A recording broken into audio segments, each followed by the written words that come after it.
disputa de Barcelona es una de las más célebres controversias judeo-cristianas que han existido en la historia de ambas religiones.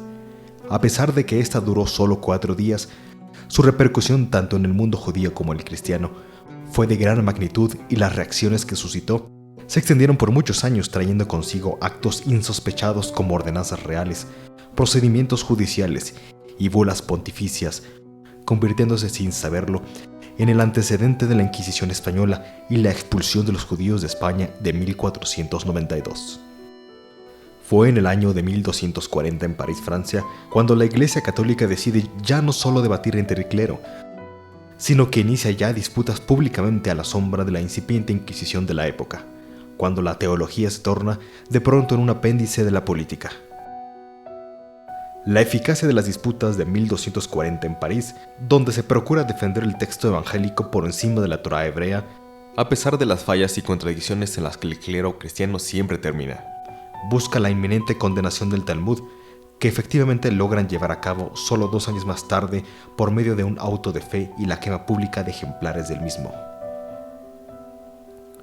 Así, en un mes de Av del año hebreo 5023, siendo el año 1263 de la Era Común, 23 años después de la disputa de París, es en Barcelona que se dirigen ahora disputas públicas, inhóspitamente hacia la recuperación del Talmud que antes había sido quemado y perseguido.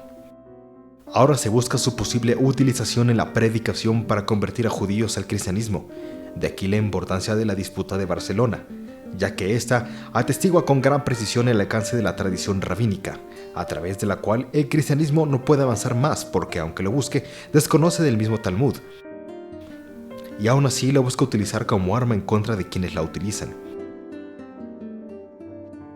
Esto en manos del apóstata judío Paolo Cristiani, quien ha preparado argumentos y textos con anterioridad a la disputa, buscando justificar la doctrina cristiana ahora en manos de la Mishnah. El que es convocado a defender la postura hebrea, sin tiempo ni recursos para su preparación, es Nachmanides, Rabbi Moshe ben Nachman, una figura prestigiosa del judaísmo español del siglo XIII. Su autoridad es reconocida no solo por judíos, sino también por el rey Jaime I, con quien disfruta de relaciones privilegiadas. Los escritos de Nachmanides lo hacen famoso y se convierte rápidamente en un maestro de la halajá, la ley judía, siendo un comentarista renombrado de la Torá y al mismo tiempo un cabalista de élite. Se puede entender ahora la insistencia de los clérigos dominicos de Jaime I en debatir con Nachmanides abiertamente. Cada argumento que diera Nachmanides sería rebatido y usado en su desfavor. Siempre en las disputas ganaría la iglesia a pesar de todo lo que se dijera, y Nachmanides quedaría solamente endeble. Para poder capturar los mecanismos de la disputa de Barcelona, hay que imaginar una obra de teatro de un género bastante peculiar. Formalmente, se ponen de acuerdo en abordar 3 temas en esta ocasión. Primero, si el Mesías ya ha venido. Segundo, si el Mesías es un hombre o un dios. Tercero, ¿y quién posee realmente la Torá?, se preguntaban. Cada personaje tiene que jugar un papel. Estos personajes son el maestro judío Nachmanides, el converso Paolo Cristiani, el rey Jaime I y los eclesiásticos, siendo tanto dominicos como franciscanos, junto a una multitud abigarrada de judíos y gentiles dispuestos a presenciarlo todo.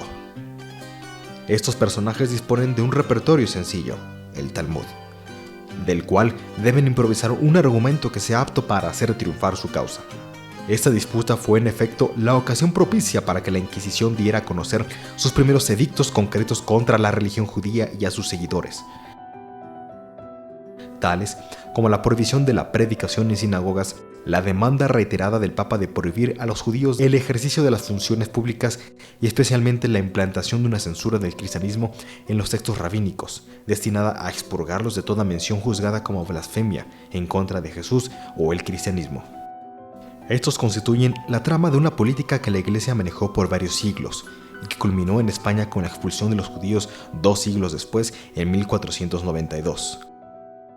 Más profundamente, con la disputa, los clérigos establecen la nueva posición de la Iglesia con respecto a los judíos y al judaísmo, siendo una transición de lo teológico a lo político, donde el proselitismo y la conversión forzada son su motor.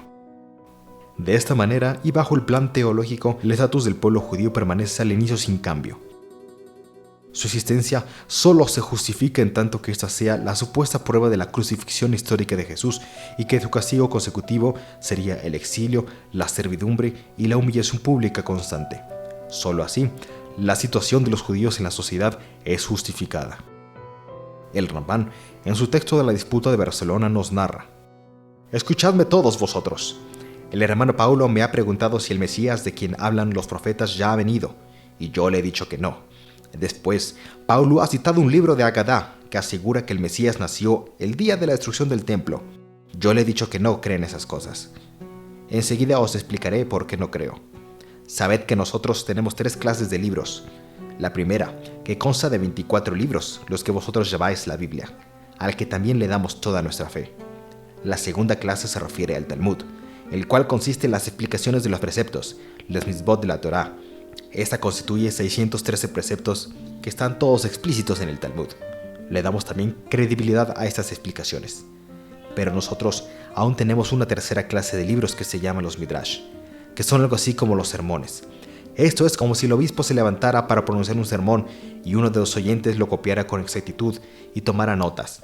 Y damos crédito a estas transcripciones. De esta forma, algunos de nuestros sabios escribieron que el Mesías no nacería antes de que se aproximaran los tiempos finales y que vendría para sacarnos del exilio.